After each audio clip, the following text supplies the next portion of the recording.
প্রিয় দর্শক, আসসালামু আলাইকুম ওয়া রাহমাতুল্লাহি ওয়া বারাকাতুহু। আমরা আজ অত্যন্ত গুরুত্বপূর্ণ একটা ভিডিও আপনাদের মাঝে দেওয়ার চেষ্টা করব।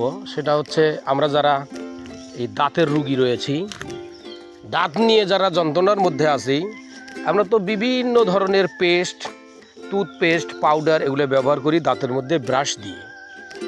কিন্তু দাঁতের যাদের রোগ রয়েছে, বিভিন্ন ধরনের রোগ, মাড়ি ফুলা, মাড়িতে ঘা, দাঁতে পোকা খাওয়া, বিভিন্ন ধরনের রোগ আছে।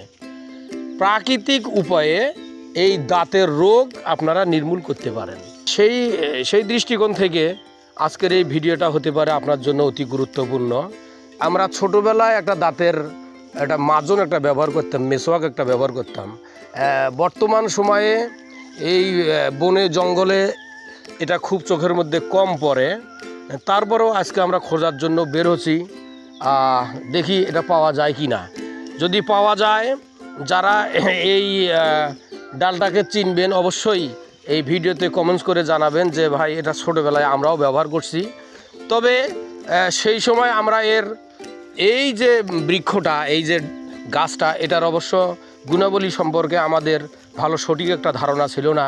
কিন্তু বর্তমান সময়ে, প্রযুক্তির সময়, এই অনলাইনের যুগে আমরা এটার মানে কাজ সম্পর্কে অনেকটা জেনেছি, যার কারণেই আজকের এই ভিডিওটা করা।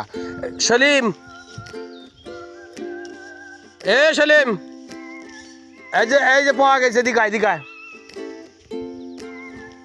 এই যে এটা, এই বৃক্ষটার নাম গ্রাম অঞ্চলের মানুষ বিভিন্ন জন বিভিন্নভাবে দিতে পারে। একজন বলেছে এটার নাম হচ্ছে বন জামির। হ্যাঁ, তো আমরা এর সঠিক নামটা আসলে ভিডিওটা আপলোড দিলে সেখান থেকে আমরা জানতে পারবো। যারা অবশ্য চেনে এটার নাম কি, তারা বলবে যে এটার এই প্রত্যেকটা বৃক্ষর অবশ্য একটা বৈজ্ঞানিক নাম আছে, একটা জেনেরিক নাম আছে, আর অঞ্চলভেদে একটা ডাক নামও রয়েছে। সেই ক্ষেত্রে এই যে এই বৃক্ষটা আমরা পাইছি, এই যে এটা নেই কীভাবে এখন, এটা কীভাবে নেব এখন? এটাই সেই বৃক্ষটা। হ্যাঁ, যাই হোক, আপাতত আজকে একটা নিলাম এই বন জামির আমরা বলে থাকি, আমাদের এই অঞ্চলের মানুষ এটাকে বন জামির বলে থাকে। আমার সাথে সেলিম আছে, সেলিমও হ্যাঁ বন জামির, এটাও হ্যাঁ এটা হচ্ছে সেই বন জামির। হ্যাঁ, বাড়ির পাশে বিশাল একটা বাঁশঝাড় রয়েছে এবং বিভিন্ন প্রকারের বৃক্ষ রয়েছে সেই বাঁশঝাড়ে, আর বিস্তীর্ণ এলাকা জুড়ে এই বাঁশঝাড়, কি বলবো, বলার ভাষা নাই। বিস্তীর্ণ এলাকা জুড়ে এই বাঁশঝাড়ের আনাচে কোনাচে অনেক এরকম ঔষধি গাছ রয়েছে। বনজামির, এটা তো আমরা অঞ্চলভেদে এক একজনে এক এক নামে চিনি। আমাদের এলাকায় এটাকে বলে বনজামির, অন্য অঞ্চলের মানুষ অন্য নামেও চিনতে পারে, ডাকতে পারে। ব্রিটিশ আমলের ডাল, মানুষ এটাই দিয়ে দান মান দিয়েছে। হ্যাঁ সেটা সেই ডাল, এটা পাওয়া খুব কষ্ট। এই ছাল বৈশাখ বেশি খেলে তাহলে যতই বড় কুত্তে কামড়ে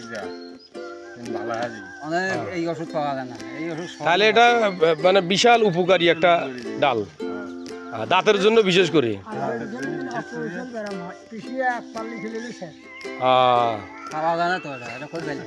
এই যে আমরা দুইজনেই সংগ্রহ করলাম, সেলিম সহ।